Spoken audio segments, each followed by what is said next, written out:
दिल्ली और एनसीआर में फिर भूकंप के झटके महसूस हुए हैं। शनिवार रात को करीब 8 बजे गाजियाबाद, नोएडा समेत दिल्ली एनसीआर के कई इलाकों में झटके महसूस किए गए। भूकंप का एपिसेंटर नेपाल था। रिक्टर स्केल पर भूकंप की ताकत 5.4 मापी गई। कल रात 7:57 पर यह भूकंप आया। आपको बता दें कि 4 दिन पहले भी दिल्ली एनसीआर में भूकंप के तेज झटके महसूस किए गए थे। उस वक्त भी नेपाल में ही भूकंप का एपिसेंटर था। कल भूकंप के झटके आए, वो करीब 54 सेकंड तक महसूस किए गए। आपको बता दें कल ही उत्तराखंड में भी भूकंप के झटके शाम को महसूस किए गए थे। भूकंप के झटकों से फिर हिली दिल्ली। मैं घर के अंदर थी, मुझे ऐसा लगा जैसे धरती हिल रही है, कुछ वाइब्रेशन से हो रहा है। फिर मैंने सोचा शायद ऐसे ही होगा, लेकिन वो काफ़ी देर 15-20 सेकंड तक था तो महसूस हुआ। फिर मैं घर से नीचे आ गई। बहुत तेज महसूस हुआ क्योंकि मैं घर में बैठा हुआ था, अपना काम कर रहा था और मैंने देखा कि एकदम से हिल रहा था। 54 सेकंड तक एनसीआर में भूकंप के झटके। ऐसा लगा कि जैसे धरती ऐसे हिल रहा है। हाँ, हम लोग सब बाहर आ गए निकल के कि नहीं ज़्यादा तेज ना हो, तो उसको देखते हुए हम लोग अपने एहतियात बरतते हुए बाहर आ गए थे। दिल्ली को हिमालय रीजन के बेल्ट से खतरा। दिल्ली एनसीआर में एक हफ्ते के अंदर दूसरी बार भूकंप के झटके महसूस किए गए। शनिवार रात 7:57 पर आए भूकंप की तीव्रता 5.4 मापी गई। भूकंप के झटके इतने तेज थे कि लोग घरों से बाहर निकलकर भागने लगे। झटकों से घबराए लोग अपने अपने घरों और दफ्तरों से बाहर खुली जगह पर आ गए। एक हफ्ते में यह दूसरा मौका है जब दिल्ली एनसीआर भूकंप के झटकों से हिला है और इस बार भी भूकंप का केंद्र नेपाल ही रहा। भूकंप नेपाल में आया और धरती दिल्ली एनसीआर समेत पूरे उत्तर भारत की हिल गई। नेपाल में शनिवार की शाम करीब 7:57 पर रिक्टर पैमाने पर 5.7 तीव्रता का भूकंप आया। नेपाल में आए भूकंप के झटके उत्तर भारत में महसूस किए गए। दिल्ली के साथ ही उत्तराखंड और यूपी के कई शहरों में लोग दहशत में आ गए। खासकर दिल्ली एनसीआर में झटकों का काफी असर दिखा। दिल्ली, नोएडा, गाजियाबाद और मेरठ समेत कई जिले में झटके से डरे लोग घरों से निकल आए।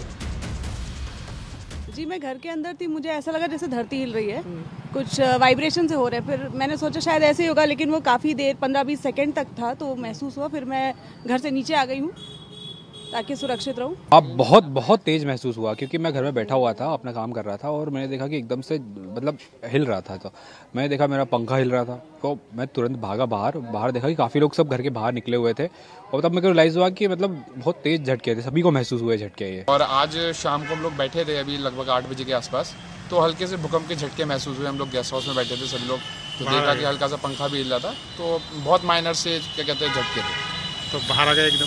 हाँ, हम लोग सब बाहर आ गए निकल के कि नहीं ज़्यादा तेज ना हो, तो उसको देखते हुए हम लोग अपने एहतियात बरतते हुए बाहर आ गए थे और हल्के ही थे, बहुत ज़्यादा नहीं थे। मैं यहाँ पे खड़ा हुआ था सिविल लाइन्स इलाके में। अचानक तकरीबन 7:58 हुए होंगे, तो जैसा लगा कि जैसे धरती ऐसे हिल रहा है कुछ। तो मैंने देखा कि टीन की आवाज़ आ रही थी। अभी कुछ दिन पहले भी भूकंप आया था, तो मुझे तुरंत क्लिक हुआ कि भूकंप ही होगा।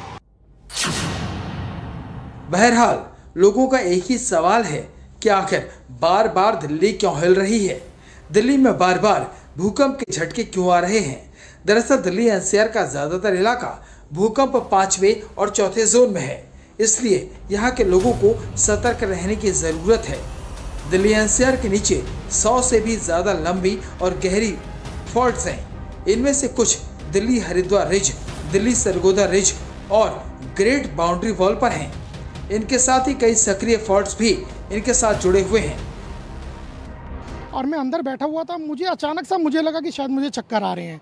और जब इधर भगदड़ सी मची तो मैंने पूछा और सुना, तो एक्चुअली वो हकीकत में ही भूकंप था। और बिल्कुल भी उम्मीद इसलिए नहीं थी क्योंकि अभी लास्ट वीक ही गाजियाबाद में, दिल्ली एनसीआर में इस तरह की घटना हुई है और ये दोबारा से जो भूकंप आया है इसने तो बिल्कुल हिला दिया है। हम लोग प्रकृति के साथ जरूर खिलवाड़ कर रहे हैं, पर कहीं ना कहीं हम लोगों को भी सोचना चाहिए। हम घूम रहे थे ऐसे ही और मेरे दोस्त को थोड़ा सर घूमने लगा और हमें लगा ऐसे ही होगा नॉर्मली, बट अर्थक्वेक था। हाँ जी, मैं अपनी बिल्डिंग में आया था, फैन चल रहा था, एकदम देखा तो फैन हिल रहा था। तो मैंने जब फैन हिलता हुआ देखा तो मुझे महसूस हुआ कि शायद भूकंप आया। तो मैं बड़ी तेज़ी से अपनी बिल्डिंग से नीचे उतरा और बाहर की तरफ गया। मुझे महसूस हुआ कि भूकंप बहुत स्पीड से आया है। पंखा काफ़ी तेज़ हिला था, मुझे महसूस हुआ इस बात का। जाहिर है दिल्ली एनसीआर जिस जोन में है वहां भूकंप का खतरा हमेशा रहता है। जानकारों को आशंका है कि यहां बड़ी तीव्रता वाला भूकंप आ सकता है। ऐसे में सवाल है कि आखिर भूकंप आता क्यों है।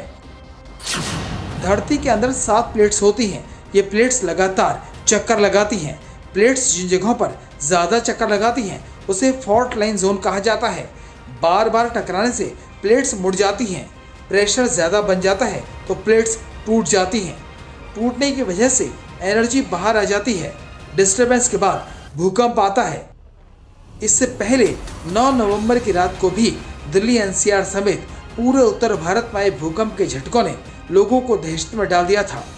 तब भूकंप की तीव्रता 6.3 थी और केंद्र नेपाल भी था। और अब एक बार फिर शनिवार को भूकंप के झटकों ने दिल्ली एनसीआर समेत पूरे उत्तर भारत के लोगों को डरा दिया। इंडिया टीवी हर वक्त हर जगह डाउनलोड करने के लिए सर्च करें India TV news Google play store या ऐप स्टोर पर।